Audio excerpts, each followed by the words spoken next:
Hey there, we have some very interesting energetic alignments today and throughout this week with the Mars forming its opposition to Pluto. And today, Sunday, April 20th, we have a third quarter moon, which is when the moon is half full and waning. That is exactly in a T square with Mars that is preparing to oppose Pluto. Let's break it all down and look at what it means and how you can move through these energies with empowerment and awareness. I'm Marina Orms here with your Astro Vibe for Sunday, April 20th. So, what is happening today is that we have the third quarter moon, which is 3/4 of the way through the current moon cycle that did begin with a solar eclipse in Aries. And so, this entire moon cycle, because of that solar eclipse in Aries, is focusing on the need to act, to find our courage, to move things forward, to initiate, to get into gear, right? Move things forward and take some risks. So this energy of Aries is the energy of life force. It is the energy of will, of drive. It is the impulse to live, to show up, to be who we are, to experience what we can and cannot do in the world, which we find out through taking risks. So we have that Aries energy. We had also during this moon cycle, Neptune went into Aries for the first time since 1875 is the last time Neptune was in Aries. So that gives you an idea of the shift in energy that we are moving through, that we are experiencing right now. So we had a solar eclipse, we had Neptune moving into Aries. The last time Neptune went into Aries was in, I believe, 1861. So think Civil War, right? Bringing up the emergence of the need to fight, to defend, to protect, to bring about change. So we have some of those impulses coming with this energy, some of those types of impulses. They very well could show up differently this time, right? But it's the energy of the need to act, the need to move something, the need to bring about something new. Okay, so that is, and then we are 3/4 through this moon cycle. So the half full moon is waning, is now getting smaller each night as we head toward the next new moon. And that half full moon brings the energy of shift, of a need to move into new ways of understanding things. We are integrating and digesting what was brought into our awareness during the last full moon, and there is a need to adopt new ways of being, new habits, new ways of thinking, new ways of describing things based on what is coming into our consciousness, what we are becoming aware of. So we are needing to change our ways of being and showing up in the world, how we view things, and how we view our own role within that. So this third quarter moon is in Aquarius just after the sun goes into Taurus. So the sun enters Taurus on Saturday, April 19th, and then just after that, the moon forms its exact square to the sun. That's the third quarter moon at what is it? 1 degree, 1 degree Taurus, and Aquarius, Taurus for the sun, Aquarius for the moon, which just happens to align in a T square with Mars in Leo at 1 degree. And not only are those three planets all at 1 degree, this T square is exact to the minute. And you just don't see that very often. So they're all at 1 degree, 12 minutes. So for those of you who are getting down into the weeds, the exact third quarter moon is at 6:35 p.m. Pacific time on Sunday, April 20th. So with this, there's an intensity to the energy.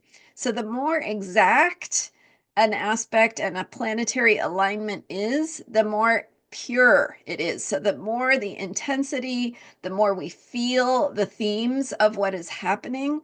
And so this energy of a third quarter moon asking us to embrace and embody new ways of being, new ways of thinking. And then we have also Mars in the mix here. Mars just went into Leo this week. And so we now have that energy of action and courage in the sign of Leo, which needs to be seen. So Leo is about expression. It is about taking center stage, finding your voice, being seen, listened to, heard, right? And Mars is that impulse to act. So there is a pressure, a sense of things coming to a head, a sense of needing to act in ways that will allow us to be seen and heard in multiple different ways. So we can see how some of this is unfolding in the news, right, in the collective, and what we see sort of unfolding in terms of the political situation and things that are going on right now. But energy is present, so it you might also be feeling it in your personal life. It might be showing up in how you view your role in the world, your role in something that is important and matters to you, how you are going to move things forward. And so the thing about squares, and that's what we've got here, is a T square. So it's moon squaring sun, sun squaring Mars, Mars opposing the moon. And this energy, what it does is it makes it so that we cannot be comfortable doing things the way we used to do them. So that is the blessing and the curse of a square. And squares, on the one hand, they don't let us be comfortable. So we can feel irritated, frustrated, challenged, annoyed, angry, right? Like we really feel that discomfort where we cannot go to our things that used to work, or things are, could be even breaking or just simply not working the way they used to. Something could shift and change. So the blessing part of a square is that it pushes us to get creative. So we have to find new ways of doing things. We have to step into new perspectives, new possibilities, new ways of seeing things, thinking, and understanding. And that invitation to get creative helps us. This is part of the blessing part. It helps us to see what we are capable of. It helps us to see our power and our place of empowerment, and how we can take things into our own hands, and or bring about something that feels important to us. So that's the energy we're dealing with this third quarter moon. Again, very potent, very could feel very uncomfortable, very challenging in different ways, but is also really inviting a new way of thinking, a new way of taking action, shifting gears, stepping up in ways that we haven't before, finding courage in new ways. So remember, Mars in Leo wants to be seen, wants to be heard. So finding your voice, finding ways to express what is important to you, and creativity as well. So putting your energy and your effort into your own creative process, moving things forward, putting things out there in new ways, trying things in new ways, taking some risks in terms of your own creativity. And this is all connected again with how do you need to shift into new ways of understanding and seeing things. And how are you going to embody what is important to you? So through your creative work, through your self-expression, through finding the words or the colors or whatever your medium is, right, that you like to play with in terms of creative process. So that is the energy of this third quarter moon. And we, in 1 week from today, from Sunday, April 20th, we have a new moon in Taurus. So that new moon is now, the last moon cycle was about action, risk taking, starting new things, moving in new directions, even if we don't have it figured out. That Taurus new moon will start a moon cycle that will be about, okay, how are you going to sustain what you've put in motion? What have you learned? What are you going to implement or put into something repeatable, something you can keep up with, right? Maybe add to your habits and routines in ways that now that you've learned something new, how do you integrate and implement that and put it into something solid and tangible? So that's the Taurus new moon. But on April 26th, that's next Saturday, we have the exact square of, no, I'm sorry, not square, the opposition of Mars to Pluto. So Pluto is a big player in this. It is also very closely conjunct the third quarter moon T square of today, of April 20th. And so it's, even though it's not in the exact minute like the other planets are, it's still very close to that moon. So that this Pluto energy is with us all week. And it is, remember, Pluto is the place of truth, of power, of passion, of the path of empowerment and finding your truth and speaking your truth, finding that Mars energy to be seen in your truth. So Pluto is about the truth and power.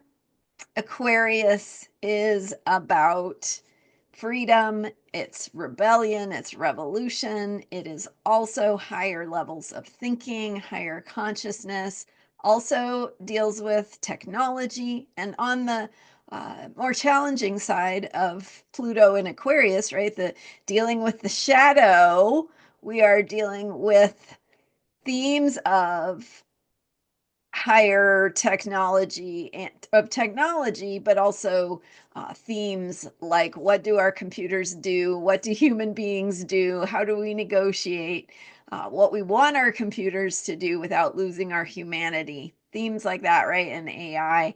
Also, on the shadow side of Aquarius, we have themes of detachment, isolation, separation. So watch for the tendency for the experience of using technology to isolate you or to separate you from your people, your human beings, right? So this is also about establishing and remembering the importance of human connection, human relationships, and how we can work together in that Aquarian community way with grassroots movements and working together toward a cause. And we can envision and imagine a better future. So thinking about that too, and what is your role, and specifically, what is your own creative path, right? What do you do creatively? What do you do that is new? And so that might be through your work, it might be through a hobby, it might be just through something you like to play with. But that creativity is happening when you feel that sense of being alive. Right? And it's like you get lost in it because it's fun. That is a creative process, as opposed to feeling like you have to produce something or getting distracted by things that are not really things that are more tedious and don't involve true creativity or truly feeling that experience of bringing something new into being. So, in other words, what is your creative work? What do you do that creates something new that you get lost in, that is fun for you? And how can you offer that through shining your light in the world to be part of a community or a grassroots movement or something that helps you to envision the future and participate in creating that future?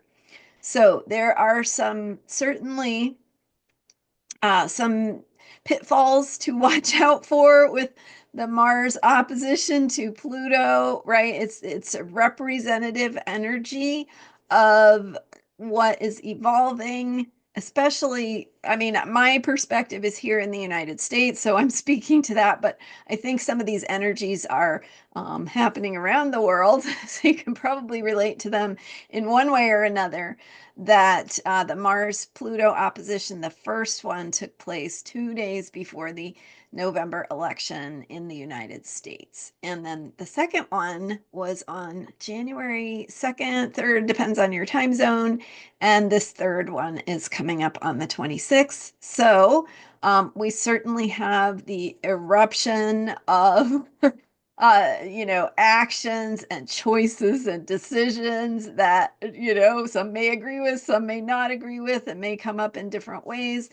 But regardless, it is certainly pushing the envelope, right? It is certainly challenging our norms, challenging the way things have been, and asking us to step up into our life force energy, our creative power, our will, our drive, our need to express ourselves, and and a need to create the future. And that's what I see this Mars Pluto energy about, especially now that Mars is in Leo, Pluto is in Aquarius, which was also true during the January 2nd opposition from Mars to Pluto, because it went direct and then retrograde and then direct again. So that second one was with Mars retrograde. So Mars at that time was in a review process. It was returning to somewhere it had already been, reviewing old territory. So there was a sense of realigning, going within, examining priorities, examining, what strategies, how do we plan, how do we prepare for what might happen, right? Around January 2nd, there was a lot of unknowns. So now Mars is direct, having its third opposition to Pluto, with Mars now direct, and completing this series of oppositions that will not happen again for Mars takes 2 years to go around, so this is it for a while. And so this third opposition on April 26th, I think, is going to be clarifying. I think it's the experience of oppositions can bring the feeling of either or, really bringing that dynamic into our consciousness. Either this happens or that happens. And we need to integrate some paradoxes. We need to embrace and embody differences.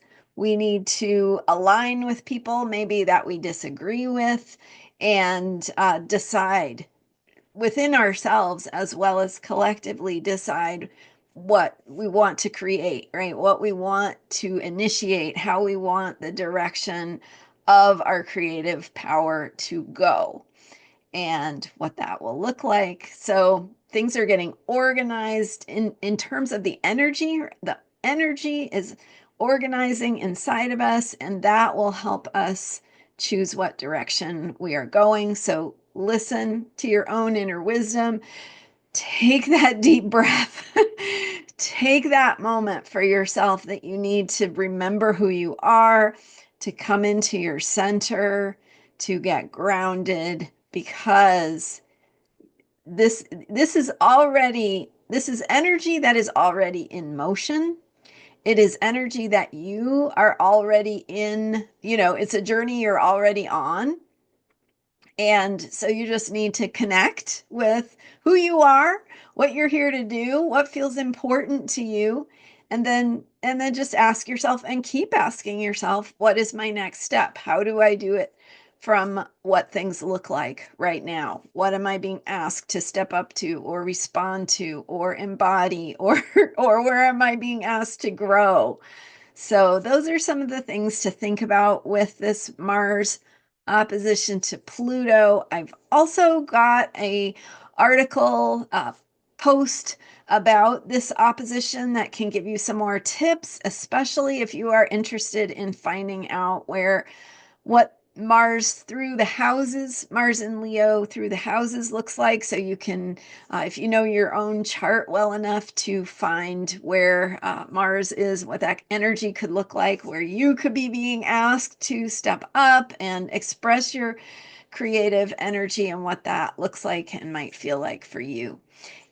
So the link to that article is in the description for this video. So click more to expand the text and you will see the link to find that article and more. And I encourage you to subscribe there. It's totally free and I can engage with you more there and give you some more of my writing and some other great resources. So check it out. That's in the description for this video. I also have, of course, readings. If you are interested in diving deeper into your own chart and what your role is at this time in history with the planets unfolding, how they activate your own personal chart can be really, really powerful to connect with that and get that sense of direction for yourself. So readings are available at astrologyheals.com. Thank you so much for being here. Hit the subscribe button if you haven't yet and check back because I am here every day with Astrology for Unshakable Self-Care. I'll see you next time. Bye for now.